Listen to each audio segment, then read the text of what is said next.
Good morning. It's Friday, March 26th, 2020 for Social Distance Spirit Week. Today is Disney Day, so I've chosen to wear my Winnie the Pooh shirt. And I'm going to read Winnie the Pooh and Tigger too. So let's get started.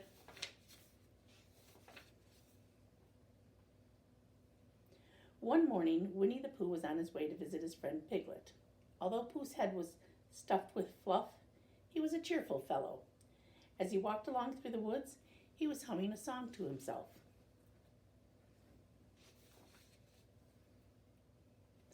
Pooh did not look where he was going. All of a sudden, someone bounced into him. Pooh found himself flat on the ground. Tigger was sitting on his tummy.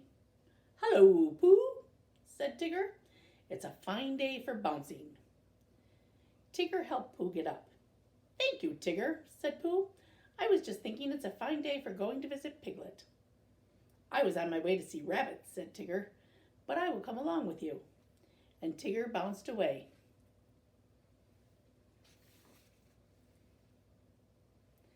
Tigger bounced on ahead of Pooh.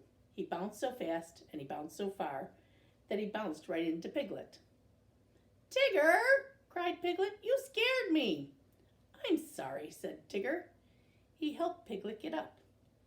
"Now I'm off to see Rabbit," said Tigger. "Why don't you and Pooh come with me?" Again he bounced away.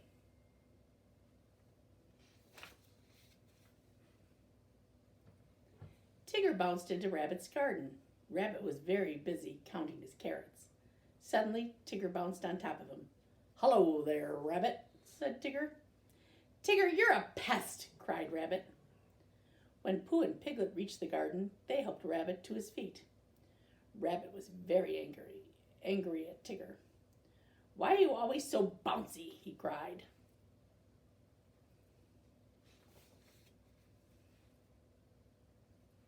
"Bouncing is what I do best," Tigger said, and he began to sing.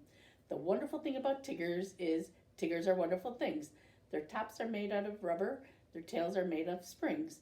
They're bouncy, trouncy, flouncy, pouncy, full of fun, fun, fun. The most wonderful thing about Tiggers is I'm the only one. By the time Tigger bounced away, Rabbit's whole garden was ruined. Later that day, Rabbit came up with a splendid idea for unbouncing Tigger. He told Pooh and Piglet about it. "We will take him on a long explore and leave him in the woods," said Rabbit. "When we go back to get him next morning, Tigger will not be so bouncy." "That is a splendid idea," said Piglet. "What do you think, Pooh?" But Pooh was sitting in a cozy chair and he had fallen fast asleep. Piglet poked him. "I think it's a splendid idea," said Pooh, after Piglet told him all about it.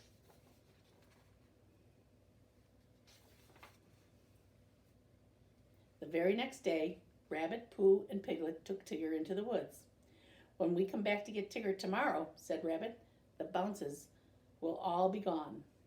He'll be a sad Tigger, a sorry Tigger, a Rabbit, I'm so glad to see you, Tigger." Tigger bounced farther and farther away. He did not know about Rabbit's idea to leave him in the woods.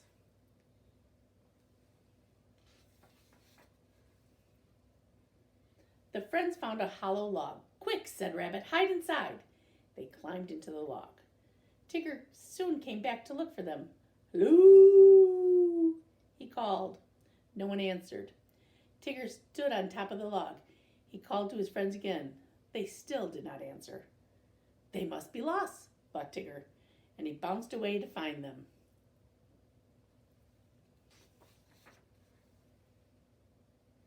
As soon as Tigger was out of sight, Rabbit, Pooh, and Piglet started home. After a while, they came to a sandpit. "Something is wrong," said Piglet. "I'm sure we passed by here before." "Nonsense," said Rabbit. "Keep walking." Soon they came to the sandpit again. "I believe we're lost," said Pooh. "We've been looking for home, but we keep finding the sandpit. Maybe if we start looking for the sandpit, we will find our way home."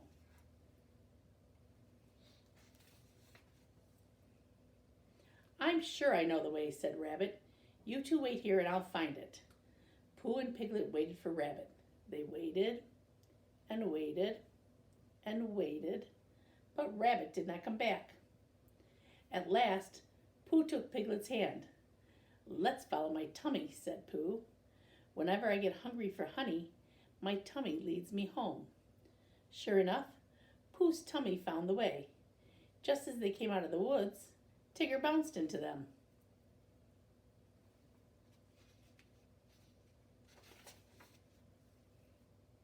"Oh, Tigger," said Pooh, "Rabbit is lost in the woods." "Tiggers never get lost," said Tigger. "I'll go back to find him." He bounced away. Meanwhile, Rabbit was all alone in the darkest part of the woods. He was very, very lost.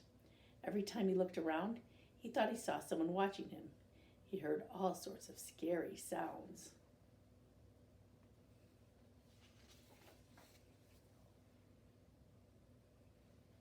Peck, peck, croak, hiss, hoot, jump. Then Rabbit heard someone creeping in the bushes.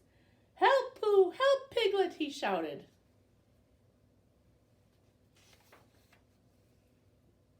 Suddenly, he was bounced to the ground. "Tigger!" Rabbit cried. "I'm so glad to see you." Tigger led Rabbit out of the woods. Poor Rabbit. His splendid idea for unbouncing Tigger had not worked out very well.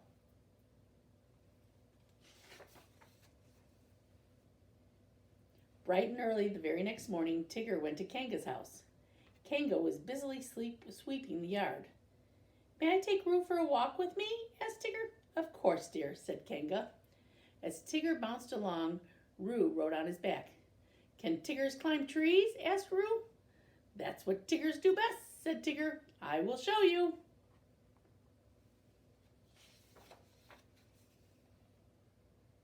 Tigger found a tall tree and he bounced from branch to branch. He bounced up. "Ooh, Tigger!" squealed Roo. He bounced higher. "Ooh, Tigger!" Roo squealed again. He kept bouncing higher and higher. Soon they were near the top of the tree.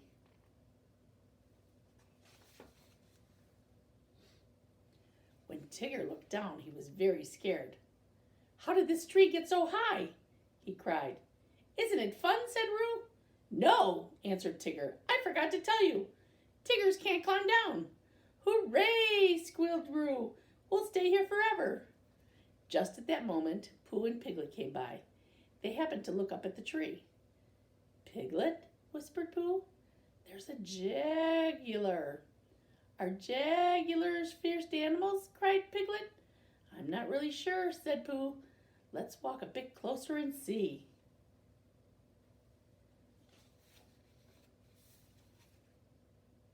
When Pooh and Piglet reached the tree, they saw Tigger and Roo near the top. "Hello!" called Roo. "Tigger is stuck." "Don't worry, Tigger," called Pooh. "We will get Christopher Robin. He'll think of a way to rescue you." Before long, Christopher Robin appeared. He ran to the tree with Rabbit and Kanga. "I do hope Tigger has learned his lesson," said Rabbit. "Maybe he'll stop bouncing now." Christopher Robin took off his coat. He told everyone to hold on to a corner so Roo could jump into it.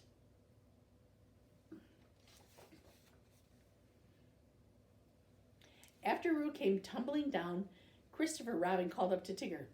"Now it's your turn to jump," he said. "Tiggers don't jump, they bounce," said Tigger. "But if I ever get down from here, I promise never to bounce again." "Did you all hear that?" cried Rabbit. "He promised to stop bouncing." Tigger closed his eyes and let go of the tree. Down, down, down he fell. He landed on the coat with such a thump that everyone fell backward. Tigger was happy to be down. He started to bounce. But Rabbit held up his hand. "No bouncing, Tigger," he said. "You promised never to bounce again."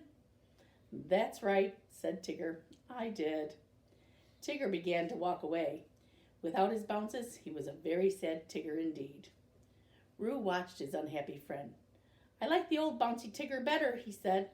"So do I, dear," said Kanga. "So do I," said Pooh and Piglet. Everyone looked at Rabbit. "Well," said Rabbit, "so do I guess."